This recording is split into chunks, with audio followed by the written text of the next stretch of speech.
মুমিনুন প্রথম সূরার প্রথম দিককার আয়াতে আল্লাহ বলেছেন ক্বাদ আফলাহাল মুমিনুন আল্লাযীনা হুম ফি সালাতিহিম খাশিউন।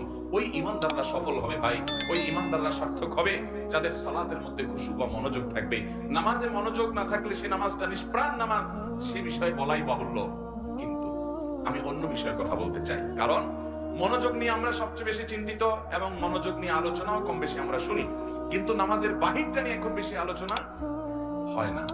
ভেতরটা আমাদের ঠিক নাই, মনটা ঠিক থাকে না, এটা নিয়ে আমরা পেরেশান আছি, সেটা ঠিক, এবং পেরেশান থাকতে হবে, সেটাকে ঠিক করতে হবে, মনোযোগটা আল্লাহর দিকে আনতে হবে, এটা ঠিক আছে। কিন্তু নামাজের বাহির নিয়ে যে আমাদের কোনো চিন্তাই নেই, অথচ দুইটার সমন্বয়ে নামাজ সুন্দর হয়, এবং আমরা অনেকে জানিও না নামাজের বাহির সুন্দরের জন্য কি করতে হবে।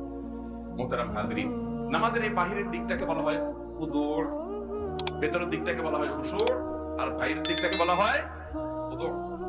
এই নামাজের খুজু যেটা বাহিরের দিক, এই দিকটা যদি আপনার ঠিক না হয়, ভালো করে কান খাড়া করে শুনে রাখেন, আপনার নামাজ পর্যন্ত বাতিল হতে পারে, নষ্ট হতে পারে, ফাসিদ হতে পারে, নামাজ হবে না, হবেই না, আইনগত ভাবে নামাজ আবার পড়া লাগবে, এরকম হতে পারে বাহির ঠিক না থাকে।